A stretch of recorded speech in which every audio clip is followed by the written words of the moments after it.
to welcome you all here today to this Midlands Lean Network event with Lean Business Ireland.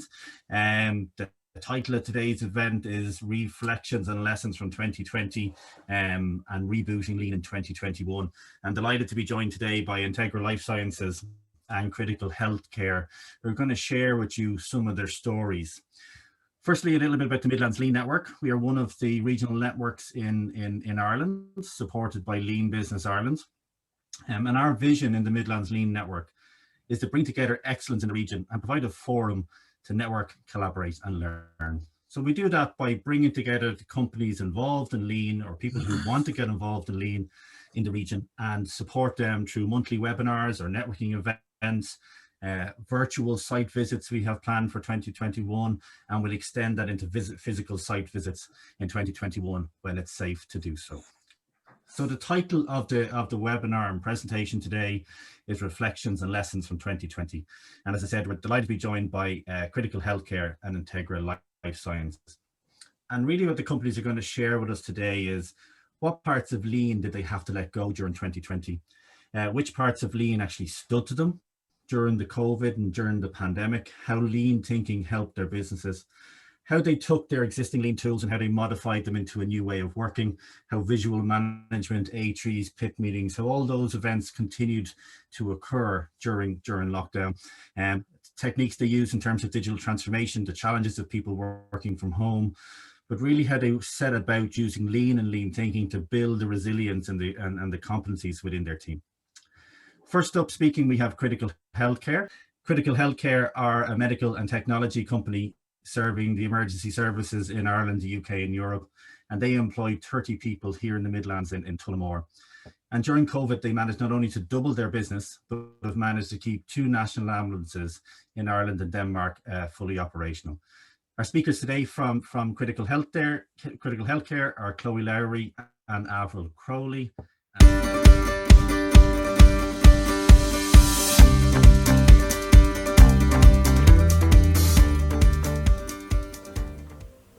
Thank you, Stuart, and thank you for the opportunity to present here today. My name is Avril, and I've been with Critical Healthcare since 2002. I oversee the supply chain and logistics, and with me today is Chloe, who oversees our warehouse operations. A little later, Chloe will bring you through some of the processes and the improvements that we have made in our warehouse in the last year. Critical Healthcare has been established in the year 2000. We currently have 33 employees, and with 2 open vacancies for our customer services, we soon hope to be a team of 35. We hold a contract which provides a managed service solution with Falck, the largest provider of emergency services globally, and this spans over 6+ countries across Europe. We also hold contracts with the National Ambulance Service, Dublin Fire Brigade and the NHS. Our biggest challenge at the beginning of 2020 was to remain open and operational at all costs. This was, is and continues to be our most important challenge as we need to ensure that all ambulances are on the road and operational.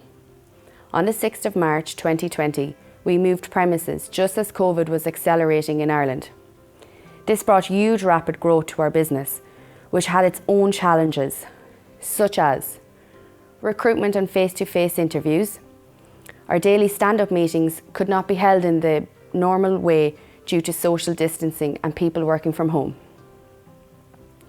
With everyone so busy, how do we maintain everyone's enthusiasm in the IDEA system and interest in promoting the Lean culture? And most importantly, keeping staff safe and healthy. Some actions we took. We split the shifts in our warehouse. Filtering of application forms took place over the phone with second round interviews held on Teams or Zoom. The introduction of scanners, barcodes and store locations on all items made the training of new warehouse staff much more efficient. Our daily stand-up meetings were moved to Teams to facilitate staff working from home and social distancing. The weekly Ideas board meetings moved to the boardroom with a max of 4 attendees permitted. We carried out an FMEA to review all process steps and identify where the risks were. From this, an A3 project was opened to address the risk assessment findings, and some of the safety measures put into place were: masks must be worn by all members of staff. Hand sanitisation stations are located throughout the building. We laid down 2-metre floor markings.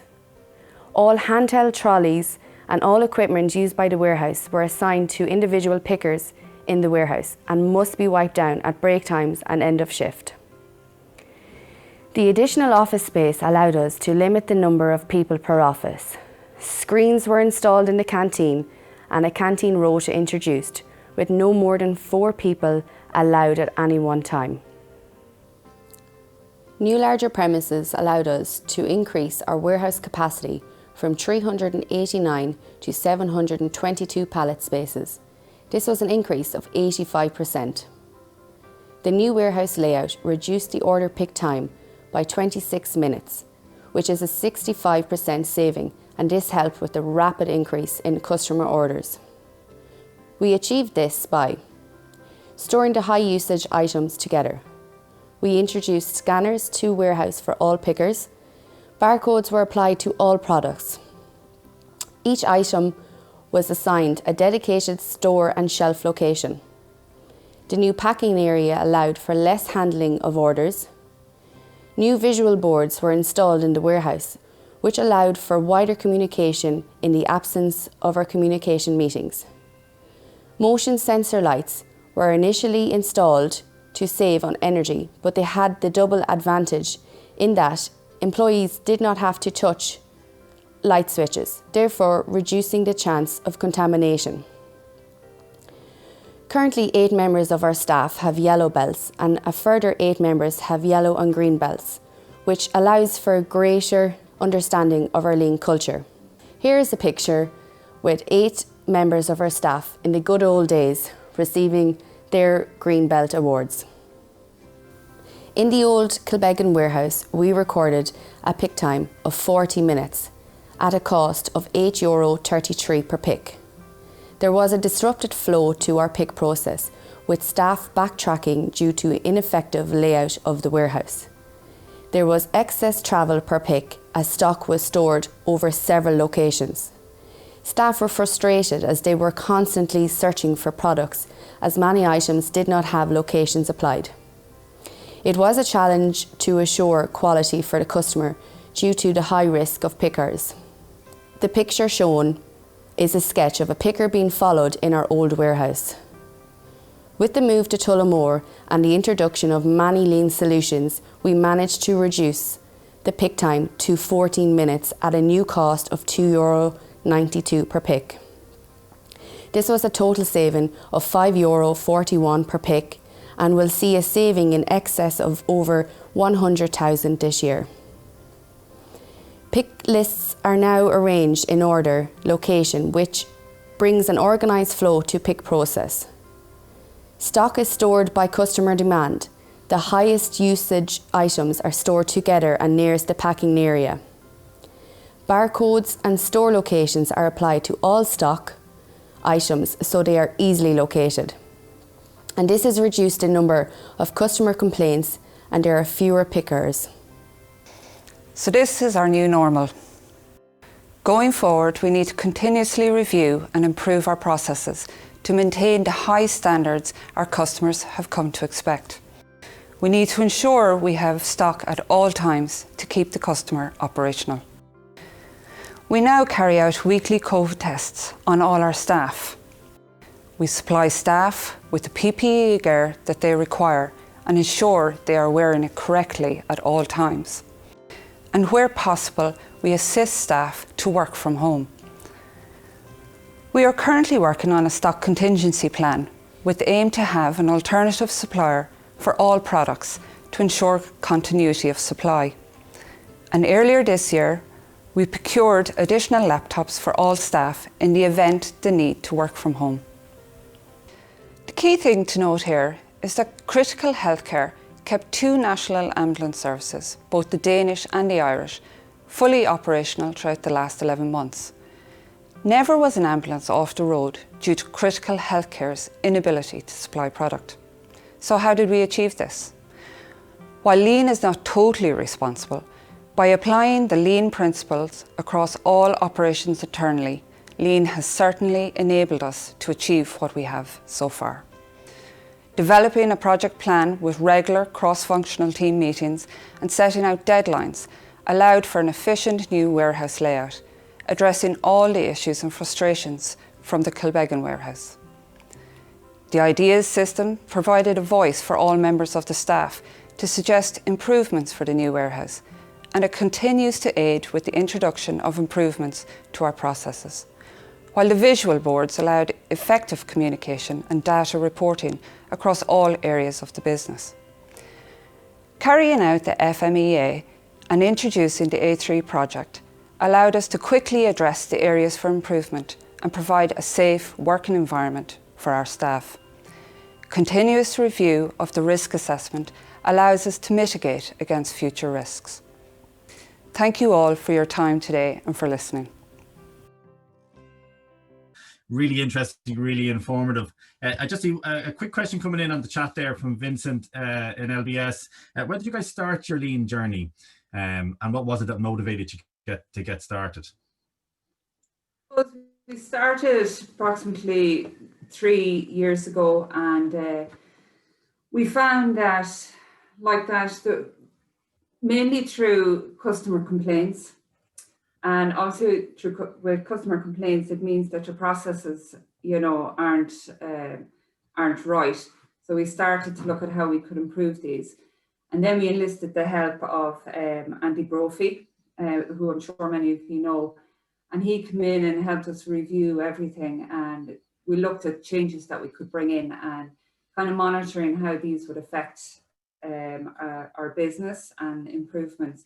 And it just kind of really led on from there. Once we saw the benefits of Lean, we kind of just wanted to introduce it more and more. And we had our first 8 members of staff get their yellow belt back in, what year are we now? 2000, I think it was 2019.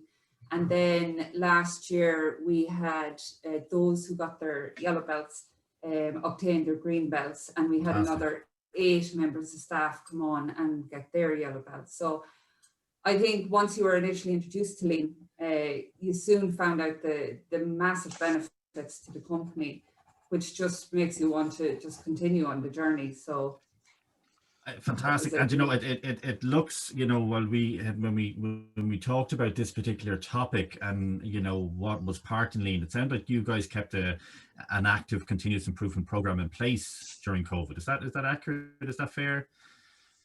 It is, yeah. I suppose as we were doing our yellow and green belts while COVID kicked off, so obviously we were working to complete those, and green belts had their exams to do. But I think the fact that we had introduced so many Lean practices in the new warehouse, it really helped us cope with COVID, and the fact that we had reduced our pick times so drastically and the new layout of the warehouse, and we constantly looked at ways to review that to help us cope with the growing demand. So we are continuously looking at, and in the introduction of visual boards, I suppose we brought into the warehouse, because we would normally have big communication meetings with the full team in the boardroom, and that wasn't possible. So when you're trying to get communications across to different areas, the visual boards are great, a great way of doing that in a very kind of simple and clear way. And then I suppose the biggest part we struggled with was the ideas system, and the fact that everyone was just so busy trying to get orders out for the customer that, I'd say for first couple of months, the ideas board took a back seat. But Chloe now has... I've introduced, I suppose, an ideas team where we have 6 cross-functional teams, and each team lead, I have a team lead on each team, and they will meet on a monthly basis. And I suppose what they're trying to do is review the process we have in place. They're open to ideas, new ideas coming in, and coordination, just ensure that the ongoing success of our ideas board, it keeps going. Okay, and has that helped kind of maintain the interest in the ideas program and the ideas board? Yeah.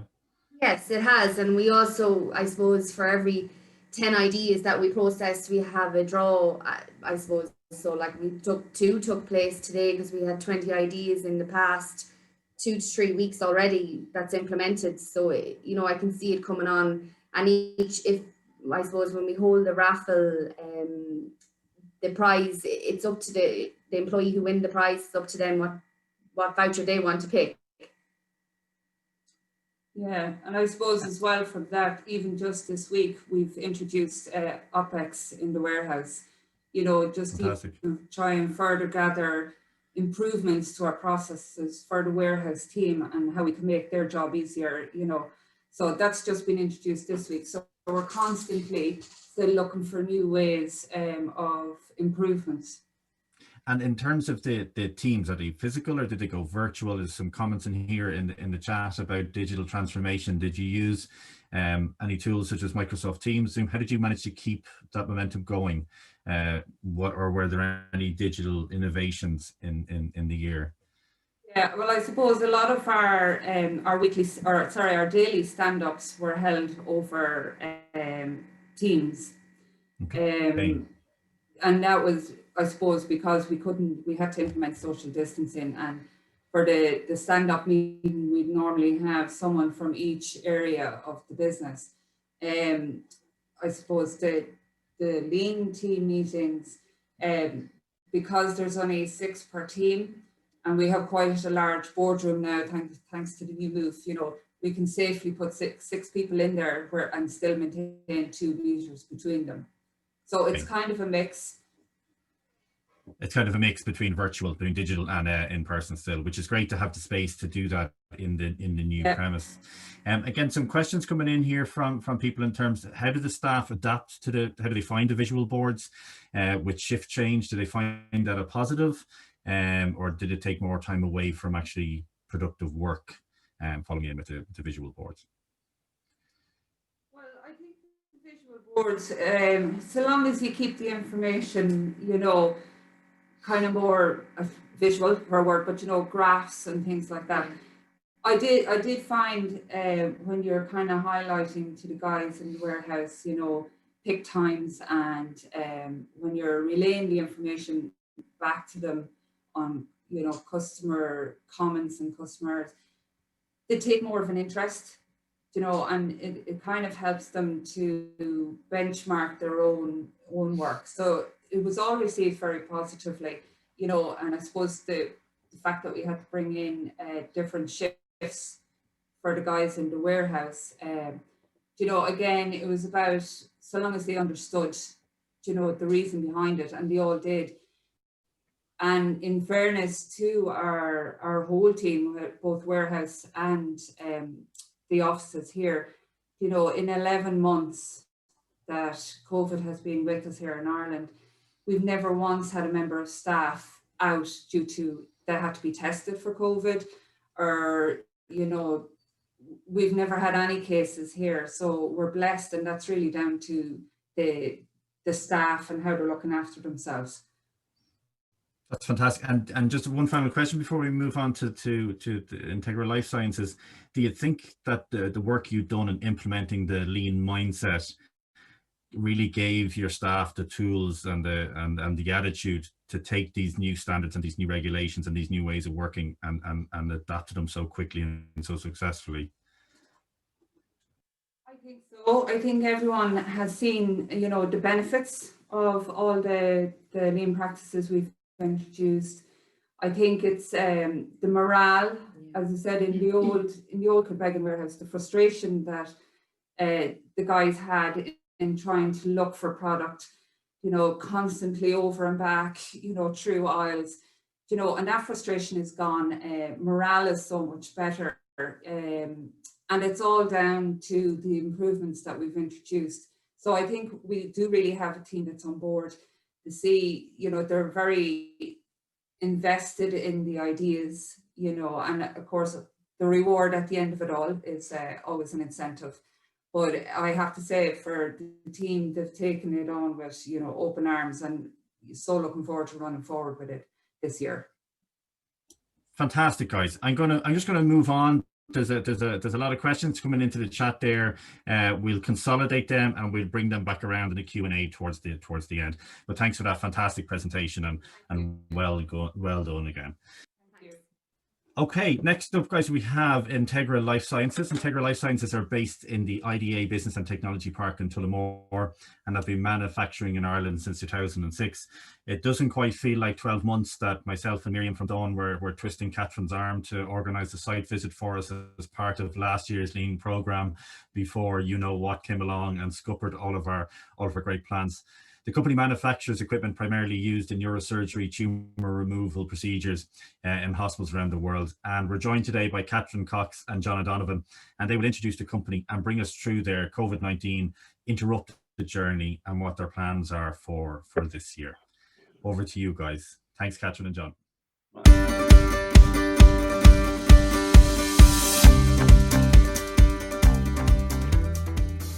Just a quick intro to Integra LifeSciences. So just, we're an American company headquartered in Princeton, New Jersey. The company itself, the corporation itself, would have started its life as a skin regeneration manufacturing company. So that's healing burn wounds, etc. And has expanded in the last 30 years or so into medical instruments. And then what we're going to speak to today is the Tullamore facility specifically, which is in the neurosurgery section of the business. So we just see there that from Integra perspective, the Tullamore facility is considered and is strategically placed by ourselves locally as well as a centre of excellence for electromechanical assembly. So if it has a wire, a plug, or a printed circuit board in the Integra Corporation, we either have it or we're after it. If you can just dive on there, Stuart. Thank you. So the cornerstone of our business is the Kpis range. The USA part of that is coincidental, it's not political. So it's cavitation ultrasonic surgical aspirator. I'm told there's a test at the end of this, so you better remember that. So basically it's a replacement for the scalpel in a neurosurgery environment. It's used predominantly for the removal of brain tumors, and you can see to the left there what we call a handpiece, which has a long cable connecting it to the device, and that effectively is the surgeon's replacement for a handpiece. Other product ranges we have are in the intracranial monitoring space. So again, this would be more related to a head trauma victim. So we produce equipment that is used in ICUs to monitor the brain of head trauma victims, and they monitor any changes in pressure, temperature, or oxygen within that patient. And yes, that is Dr. Jackson Avery on the right-hand side from Grey's Anatomy, in case anyone spotted that. He was out of a job, so we hired him last week. Although he is independently wealthy in the program, as far as I remember, isn't he? Yeah.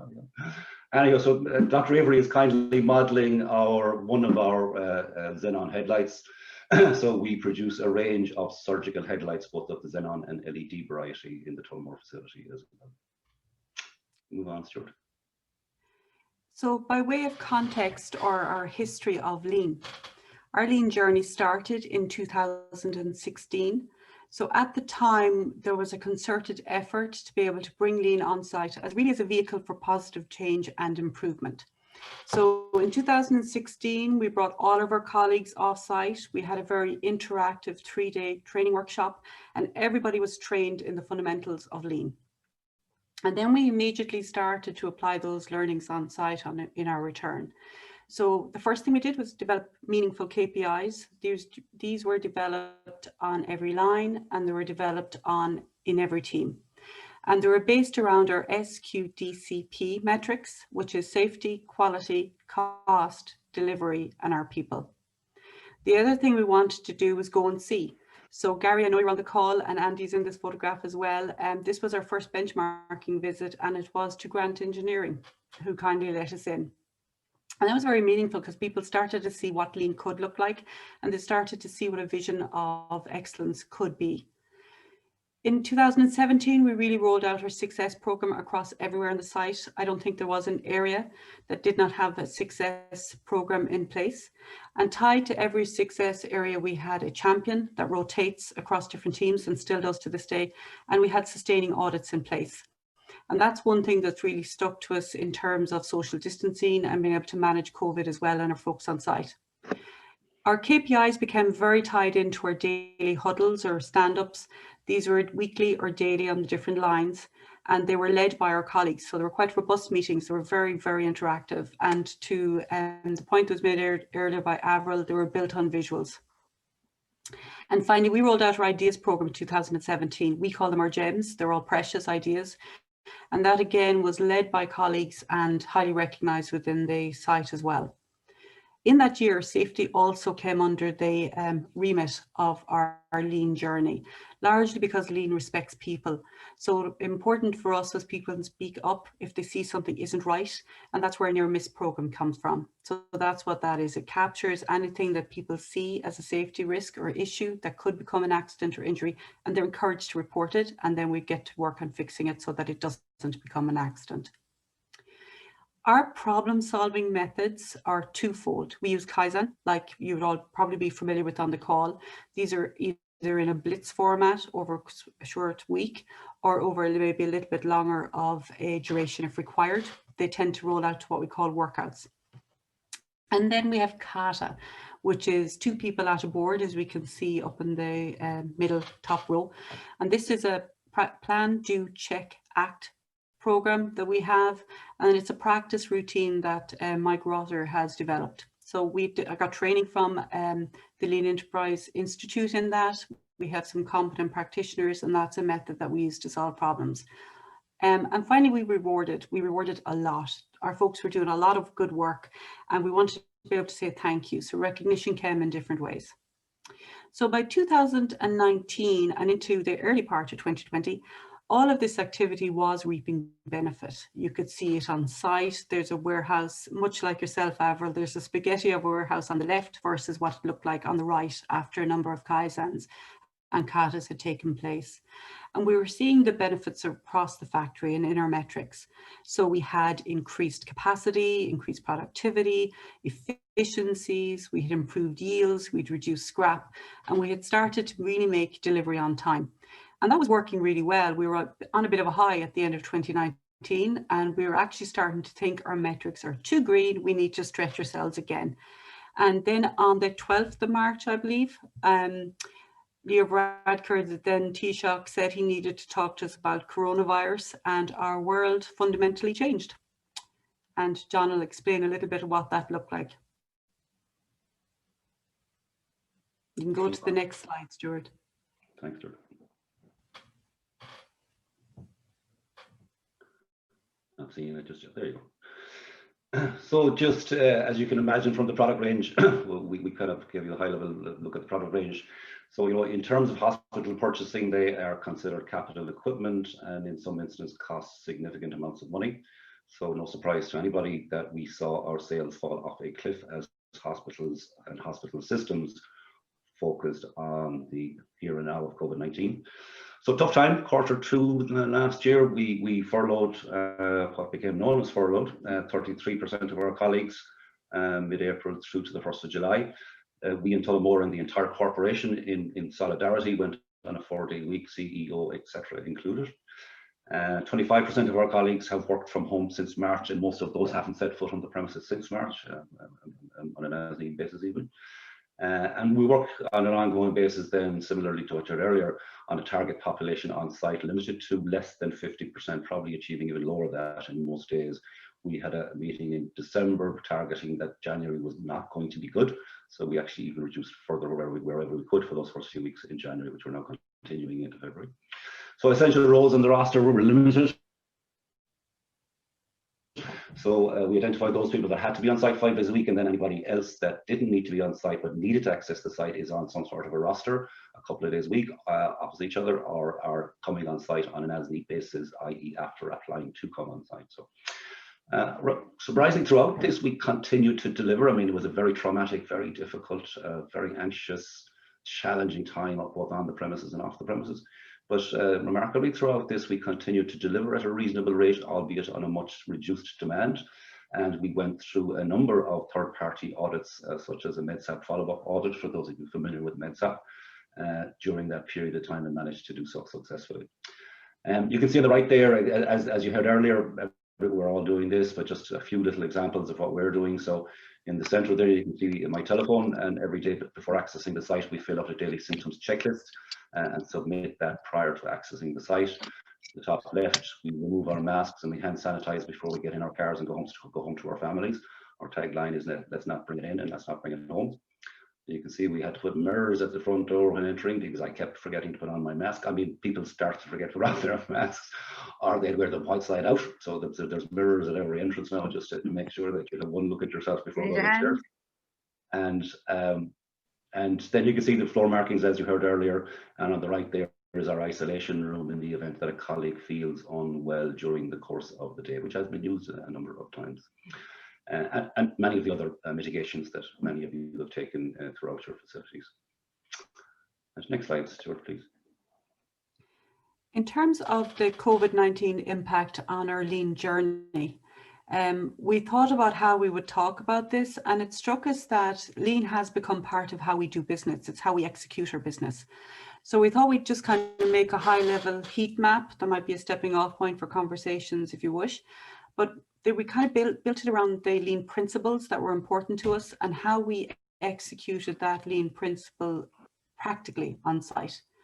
So, and then the heat map is really about where they were, how they were impacted in 2020 and where they are now. So you'll notice actually the green in Q1 is slightly different to the green in Q4. And that's because we're not really gone back to normal on any of these particular events, but they are green. So the first one around lean principles that's very important to us is delivering value to the customer. And we talk about that in stand-ups and huddles, and it's reflected in our metrics and delivery. And John will explain a little bit about what we did and how they were impacted across those elements. So as you can imagine, as described in the previous slide, Q2 was a challenging people management, COVID-19 mitigation and reduction in business, quite contrary to Avril and Chloe are earlier, very contrary to. So, I mean, a lot of things fell off a cliff. I mean, the stand-up, obviously we couldn't physically meet anymore, so that they pretty much stopped. Our SQDCP, safety, quality, delivery, cost and people metrics, we continue to have to report them externally, but the focus on them internally dissipated a good deal. And in terms of delivery, albeit we had a reduced requirement because of the upheaval on people being furloughed, etc., we struggled for a period of time in Q2 as well. So, you know, the light began to shine a little bit in Q3. We went online with our stand-ups. So our in-house production supervisor takes photographs of our great big huge boards. He puts them on MS Teams. Just I see questions there on platform. So we came off Skype, the platform, during the course of the year, moved on to the MS Teams platform, and we're extensively using that now, and we're using it for documentation, etc. as well. And so, you know, we went online. Unfortunately, it doesn't mean absolutely as many people as before used to come onto the huddles. Everybody in an area, there could be 25 people standing around a board every single morning. We're now online and have all of the departments attending an online version of it. It's beginning to feel the same almost, but the banter and the fun. And what we're missing then is the after the huddles, because meetings used to break out all over the place as the 20-25 people dissipated, and there was probably more problems solved by 5 minutes after the meeting than probably would have been done at the meeting itself as well. So that part is missing. It's a different green, to Catherine's point. And SQDC metrics, we have refocused our efforts on that. We've seen all our metrics come back to where they were. We would consider ourselves a very high performing facility within the corporation. And I think we're well recognized as that. And we're back again to achieving, I suppose, the numbers and the delivery and the quality standards that we had set for ourselves. And then in terms of delivery of the product out the door, etc., Q3 had a struggle as well. We were seeing a lot of people impacted by COVID-19 related issues. Fortunately, very few, if any of them, ended up being COVID. Unfortunately, to this day, we haven't had a workplace transmission of COVID to a stable new normal in terms of meeting that cadence of delivery to our external commitments. One of the lean principles that we think was hardest hit by Stuart, hardest hit by COVID was the improving the value stream. So typically we're improving the value stream in normal circumstances. But to get Kaizens up and running, to have people together, you need to have that core critical mass working on the problem. And it wasn't the focus at the time. So in Q1, we had a number of Kaizens, our katas, that were up and running or were due to start. And they basically abruptly stopped. And I think that was symbolically done by the day we were starting a cross-site Kaizen. We're in the large conference room, we're all ready to go. And our meeting was basically stopped and commandeered because we had to have an emergency management meeting. It was the 27th of March, and Leo Varadkar had said that everybody should work from home, except under certain circumstances. So it effectively, Kaizen fell off the cliff. And it stayed there for a little while in terms of that, because we did have people on furlough, there was people separated, trying to come up with a new normal. There was the stress of actually managing the personal and professional life that was happening. But what was happening then in the background was that we were starting to, well, I could, because I was at home as well, start to look at doing these sort of activities remotely. So we created an electronic kata board, for example. We started a success program in the back of all of this as well. And then by Q3, the green shoots started to appear on the site, where our wonderfully inspired colleagues were starting to rethink about improvements and what they could do in their area to remove their frustrations or to unblock the obstacles they were now facing. So by Q4, where we ended the year, was many of the Kaizens that had started in Q1 were actually completed or well on the way to completion. And the same with the kata. And then we actually started new ones as well. They're done differently. The remote atmosphere is different to bringing people together in a room. Kaizens take longer. We can't expect people to spend 3 days looking at each other remotely. We have to think about work streams maybe more than particular blitzes, and they become more like workouts, that action plans are created a little bit more around them. So they are different, but I think we're going back to a new future in terms of Kaizen. And then finally, there's the respect and engagement of people piece. Chloe's is around our people. It's pulled by colleagues. And when our colleagues weren't there or not able to complete their gems that they had already submitted for completion, we went red. And there was no doubt about it, that was a challenging time. But what was interesting, because it was colleague-led and people were very involved and bought into our ideas program, by Q3, the program flipped a little to become a more positive thing around COVID. So where people saw ideas that could help us keep going to work, keep our people safe, and be able to manage ourselves on site, they also became gems, they became our ideas. And now they've kind of flipped back more towards those process ones and the ones that we would encourage more as well. John, I don't know if you want to talk about the success and leader standard work. Yeah, if you could just go back there for a sec, Stuart. Sorry, no, and prod us if we're over time on you, Stuart. So the success program again had a very solid site-wide success program in place, periodic audits, improvement plans, etc. Again, the focus on it disappeared in Q2. Our audits ceased, our champions stood down, etc. So we just had to revitalize that again in Q3 in a very different environment with a very much smaller population. Fortunately, we were in such a good place on success that by taking our eye off it for a period of time, the site didn't really deteriorate to a great degree. But we had to revitalize that, revitalize our area auditors and champions and so on, and publicizing it to get it back up on track. And then in terms of leader standard work there in small print on the right, you can see, you know, predominantly focusing here on the communication plan. We had a cascading communication plan, which we were good at.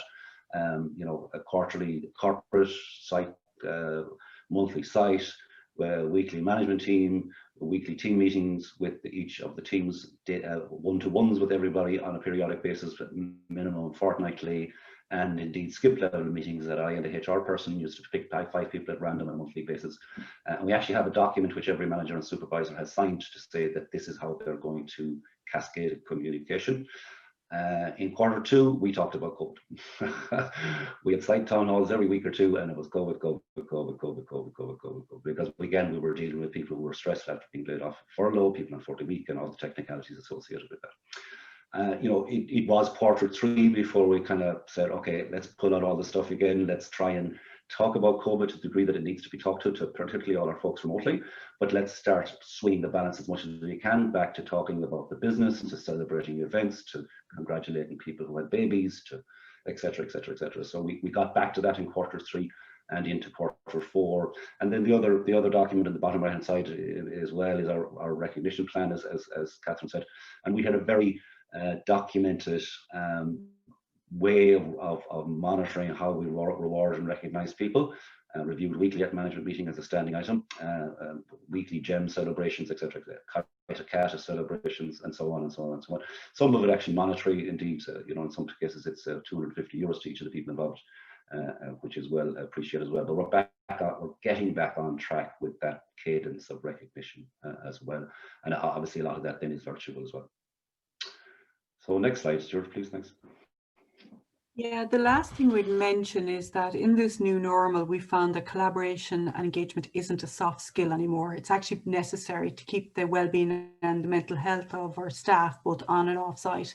So we work very hard to find tools and instruments and activities that we can support our colleagues and indeed the management team and everybody else with work-life balance, with self-care and social connectivity as much as possible as well. So with that, I think we'd like to thank you for your time and engagement today as well. Sorry we've run over, Stuart. No, you're perfect. I just thought there's lots of questions coming in, Catherine and John, so I just wanted to give you guys time for that. First of all, again, a virtual round of applause for Catherine and John from Integra LifeSciences. Guys, very well done, and sounds like powerful work gone on through lockdown.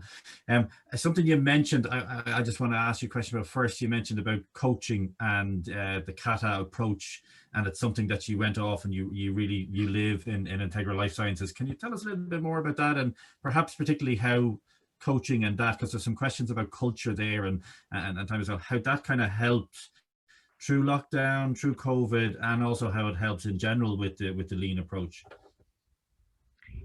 Yeah, so it's an interesting one. Kata for us worked very well, and it's something it's a slow burner, and it takes a bit of time because it is based on coaching, and it's based around developing a learner. So generally the idea came from the Lean Enterprise Institute in the US, and we had access to a trainer from there.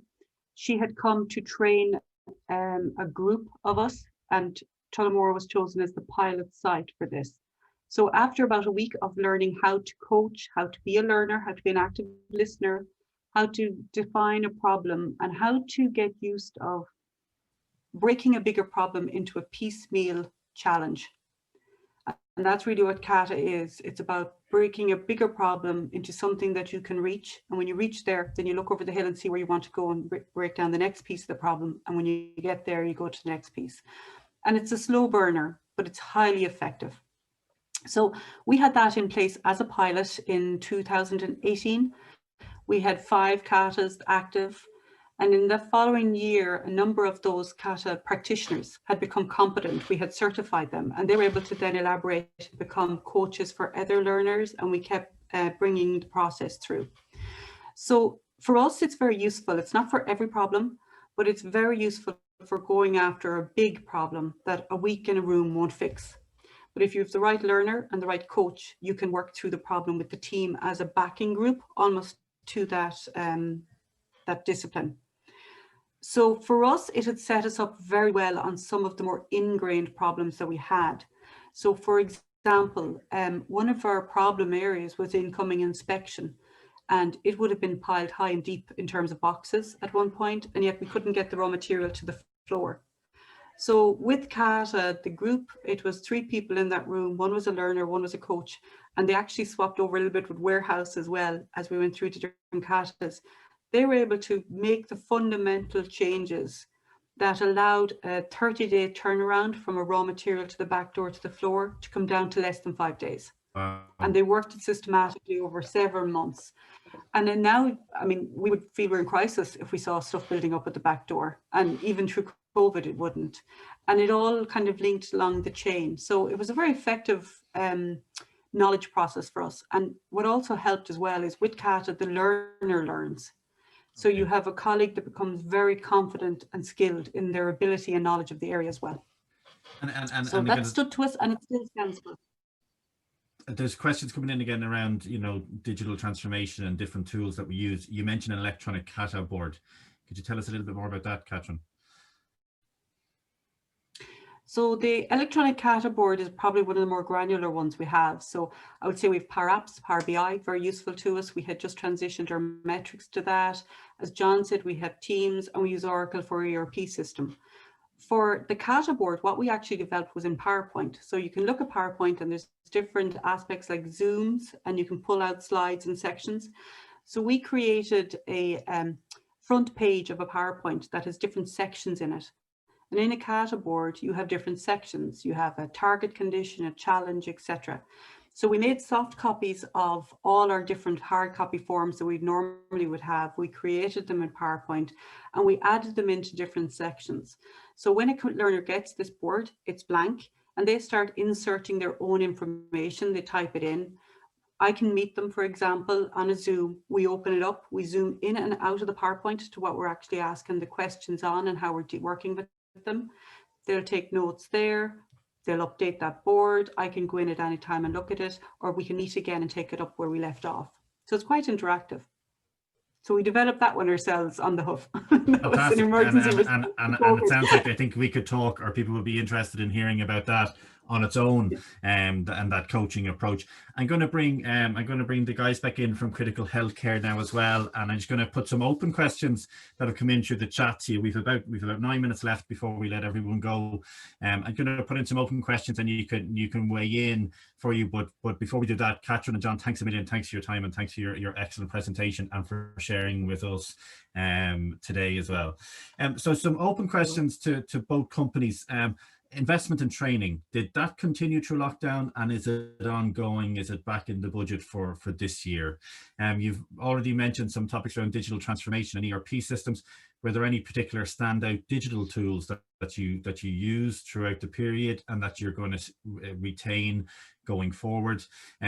Making time for the staff to implement changes, did that become more difficult during this period? So we'll start with those three questions, maybe out to everyone. Suppose nobody wants to jump in case we speak over each other, but I suppose for us, like particularly between the months of March and July, I suppose training kind of did take a back seat for a while, because we were literally, you know, getting orders out the door. We couldn't keep stock on the shelves at one stage. But we do have progression plans in place, you know, for staff.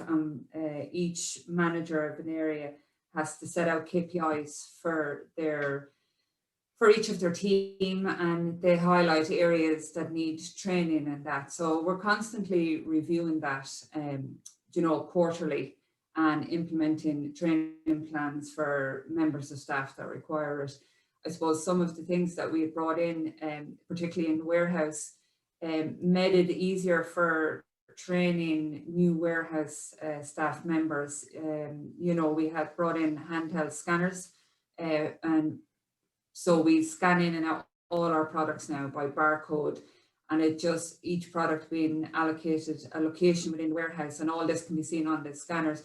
Just made training, because we had to upscale very quickly, it made training a lot more efficient in the warehouse. Okay, brilliant. And in terms of to both companies then, maybe we'll go over to Integra LifeSciences. Did we find it difficult, or did you find it difficult to make time for staff to implement continuous improvement, implement changes during the last 12 months? Yeah, I mean, I think we've highlighted Q2 for us was challenging, completely different to Chloe and Avril. It was the opposite challenge. So certainly a focus on training improvement and idea generation and completion kind of stopped, really. I mean, the people, we had a very stress challenged team of people, so it was all about managing through that. But as we said, then the improvements through the GEMS process, certainly we kicked off in excuse me, kicked off in Q3. Now we stimulated it. We assigned a general administrator to support the process. She went in and identified all the gems that were opened that hadn't been executed. She then went after. everything needs a champion. She then kind of went after the individuals who had gems parked there, perhaps for 3, 4, 5 months, encouraged them to get back active. And again, we reintroduced our R&R process and had to retrospectively reward people because we had stopped doing the monthly lunches. So again, it was a very conscious effort to re-stimulate, refocus on the process. And I think that kickstart, that little jolt, has kind of, I think Catherine referred to it earlier, has kind of brought it back into kind of standard work again. But it took a while. And in terms of, you mentioned, just another question that's come in there in terms of how do we address the blockers. So were there still naysayers in terms of change initiatives or any kind of changes we were trying to implement during the period? And how do we address those naysayers or people that didn't want to go ahead with any kind of change? And I'll start with Integra Life-Sciences on that. Yeah, I can take this one. I think our culture pre-COVID was actually excellent around change. Everybody's open to change. They know it's part of the process. And our leadership led was really about 10%, 15% of your time should be around lean and improvement. What I would say is at the very beginning, having the 3-day workshop where everybody was learning and seeing the same activity at the same time, that was useful. Because in that workshop, we also included change management. We talked about what it means to go through change and that we were all getting on the lean bus. So it's important to recognize that that's how our business is going to go forward. And within that training, and there's books about this, but they talk about the pioneers and the settlers in kind of the US. And some people head off to the West and, they're the pioneers. That's about 10% of the folks. Then there's the settlers that follow. And then there's the rest that kind of sit back a little bit and make sure those guys don't get death or whatever in the Wild West, and then they'll go out. So we were kind of saying at that training that we're not going to spend 10% of the times of the people that stay at home, the 10% that stay at home and don't go out to the Wild West, we're not going to be with you. We're going to spend time with the pioneers and we're going to spend time with helping people move with the pioneers, but we're not going to give that oxygen. And I think that was really important as a base of where we were a few years ago. And that was openly discussed and we talked about it at training. It was a safe space to talk about it. And it is a kind of a general rule of change management. It's where do you spend your time? We wanted to spend it on the positive, and that was the message that we had given several years ago, and it still stays the message, but our culture is such that everybody's on board that bus now. Yeah. Okay. That's fantastic. I remember standing at that training saying, we're all getting on the bus. What are you doing? Okay. So those people are left the bus behind. Is leaving, and if you're not on, what are you going to do? And Chloe and Avril, for yourselves, did you have blockers or naysayers with any of the change that you guys were trying to get across the line? Had everybody on board because we got everybody involved in, the changes that we were making. I suppose one like in the warehouse, we introduced a new packing station so that the guys could be spread out and things like that, and it involved less handling of the boxes and all that. But they had input into that and they were involved in the creation of it. So I think by getting the employees buy-in to all of the changes we were making, they had it on board. They knew it was for their own good. The fact now, that every Monday morning that we come in, every member of staff gets a COVID test carried out. When some people might go, oh no, but it really gives everyone peace of mind, even going home to their own families, that, they're safe in doing so. So we have been blessed, I have to say. They all understand the importance of the work that we're doing here by supporting the ambulance service, as I said, both here and in Europe. And, we play a critical part in that. And thankfully, we have everyone's buy-in in all our changes we've introduced. Fantastic. Okay, guys, I'm going to leave it there and just wrap up. We're just a minute to 2 o'clock. First, I'd like to just thank both companies and all speakers, the 4 speakers, for their time today in sharing with us and sharing their journeys. It's really interesting to hear that, while the practicalities of lean really helped us and supported us with the tools to get through this, that alongside that, it really was the culture, whether it be a coaching culture or everybody on board, everybody be willing to change, that really helped you sustain and navigate through the situation. So well done, and it's great to hear that the tools and the culture are equally as important and implemented in both business. And I think that's a message to all of us when we look at our own lean projects in company. Just by ways of just wrapping up, thank you everyone for attending. Thank you for your time today. We had 77, 80 people on the call at one point, which was fantastic for a lunchtime session, which kind of tells us that maybe lunchtimes are the way to go. In terms of the Midlands Lean Network, what to do next, we're going to have monthly events, and the Lean Business Ireland and the other regional networks will have monthly events. The place to get all this information is leanbusinessireland.ie. In the top right hand corner of the website there's a join here, and in that just select all the networks that you're interested in hearing about, and any events that are coming up you'll hear about them from there. So leanbusinessireland.ie, and in there you can register to join any of the networks and hear about future events, and that's the place to find us from now on. So with that, I'll bid you all adieu and enjoy the rest of your afternoon. Jump onto that next Zoom or team call that you have at 2 o'clock, that there's somebody waiting for you at the moment, and thanks for your time, and see you all again in a month hopefully. Thank you.